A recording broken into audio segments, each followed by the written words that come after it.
So I think we were all assembled to be new friends because, we've all gone through things in life. And it's one thing to do community when we're just together on a Tuesday. It's quite another when you've gone through something and you need community.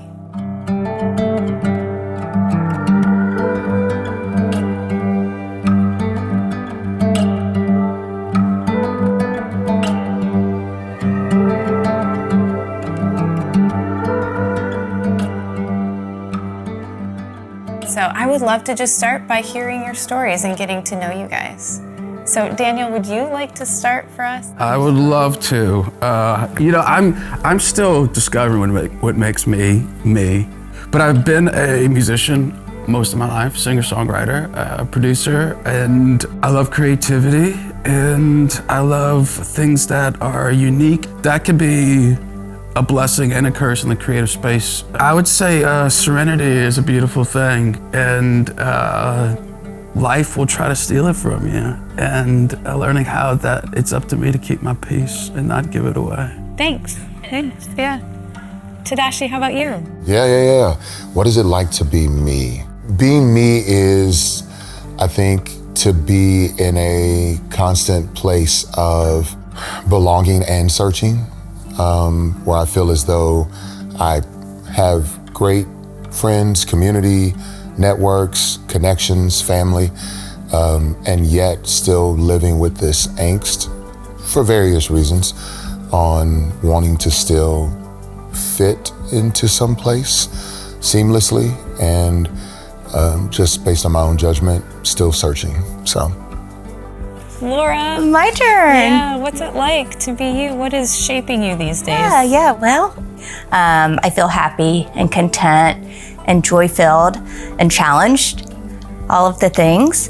And what shaped me or formed me are all kinds of life experiences, good and bad.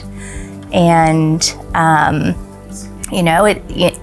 don't think you go through life unscathed, and we all have challenges and things that we deal with. But I will say that, with the help of Jesus and also a strong community of women around me, I am now in that place that I just mentioned where it just feels joyful, I feel optimistic, and just in a great place. Awesome. So Al, tell us a little bit about you. A little bit about Al Mead. I am a husband, father, pastor, former Paralympic gold medalist, and I have learned in life that God uses my setbacks as a setup for a comeback in life. Has been my mantra in a lot of ways. I am an amputee, above-knee amputee, which I had my leg amputated in a basketball accident at 9 years old in Chicago. I learned at an early age in my experience when I gave God my availability, He took the dis off disability and gave me a super ability to do everything He called me to do. And I use that as an inspiration for others not to give up and to flourish as well. And so what does community look like for you today? Community is all about team. And, I said that I got to where I am not just because of a team, but it was a winning team. A team that told me to take can't out of my vocabulary. It was support of my parents, support of coaches, support of mentors, support of prosthetists, and it helped me and taught me to be a part of a community where I was able to help people flourish in their passion, flourish in their calling, flourish in their contributions, and purpose in their life. What does community look like for you these days? Community for me these days looks like more family than social. My therapist always says I'm hyper-relational. Relationship happens when you can get to Level 3, communication. Level 1 is, hey, how you doing? What's your name? Level 2 is, oh, you did that? Me too. And level 3 is like, oh, wow, you want to do that together? And you're able to go into more personal spaces. There is this comfortability, there is this trust, and the vulnerability kind of gets fostered out of that. Laura, would you mind if we just continue to take this story of yours and learn more? Of course, yeah, thanks for asking. I lost my husband, and I was 48. So when I was 46, he was diagnosed with glioblastoma, which is a very aggressive form of brain cancer. And at the time, our girls were 15 and 18, which is just like a critical time in their life. And then we went through 20 months of, everything. We went everywhere looking for the best treatment. And then in 2019, we lost him. And, that was just devastating. And, what I know is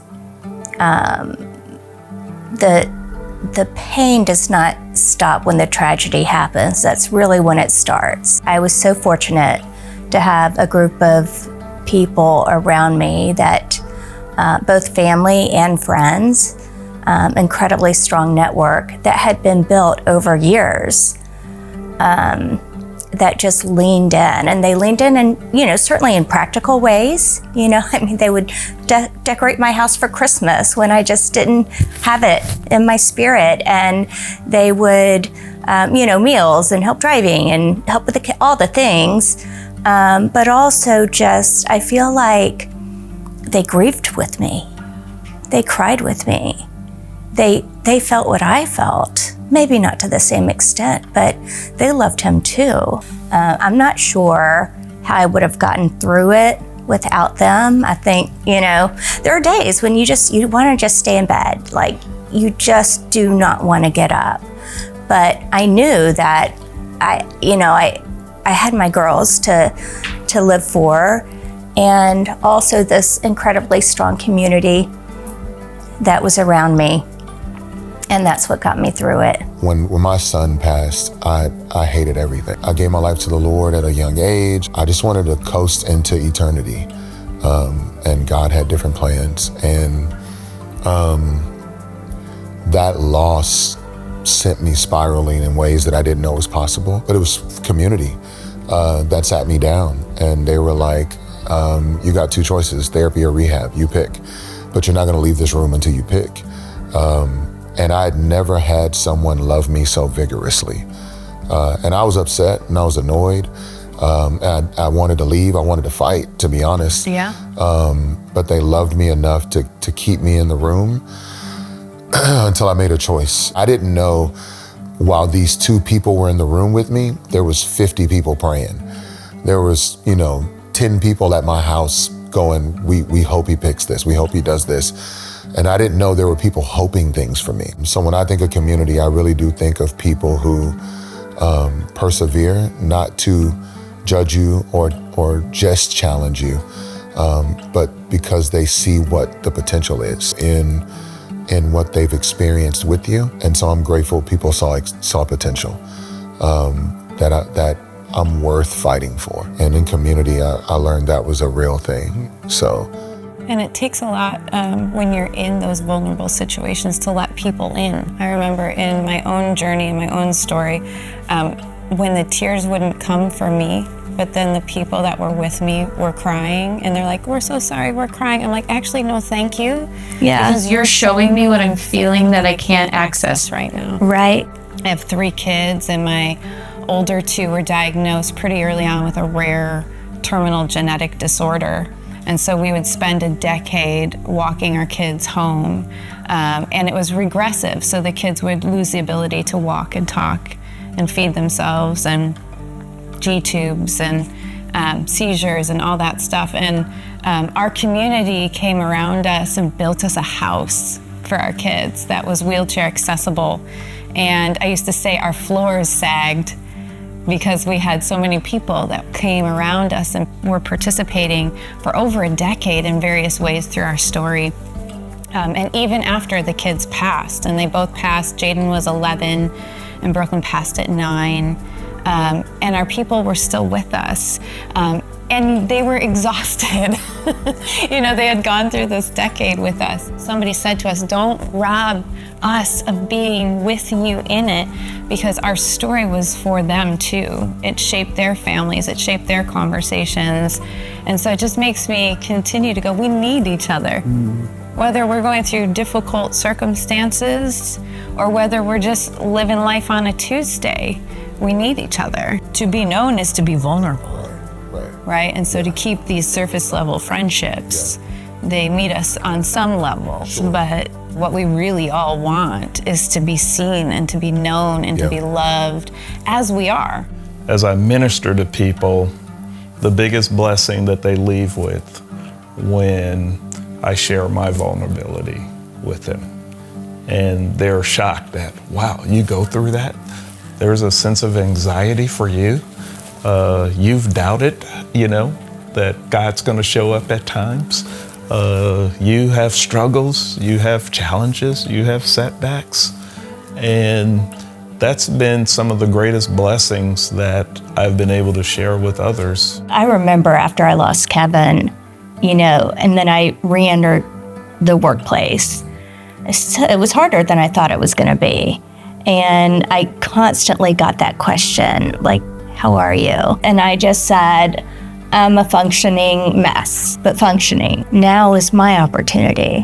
When I have people that I love that are going through something, what do we want to be known for? Do we want to be known for whatever we accomplished at work, or, you know, the clean house, or whatever it is? Or do we want to be known for how we love people? When I first got sober, I had a buddy. It was at a gas station that was, I guess, there was a bar nearby, and he saw that I was close to this bar and that had been steady in the spot for a while. And so he was attentive. He drove over just to check on me to make sure that I was okay. Flourishing and togetherness could actually be difficult to occupy in the same space, right? Because it's like, we think of flourishing as almost like a paradise, right? Where perfection. And togetherness, it's like community. But the reality of it is, flourishing doesn't mean paradise. Like, flourishing means, like, unless you experience the laments of life, you will also never know the celebrations of life. Like, it has to be about what's happening now too, right? Like, how, not like I'll flourish one day, but it's like, how do I flourish today?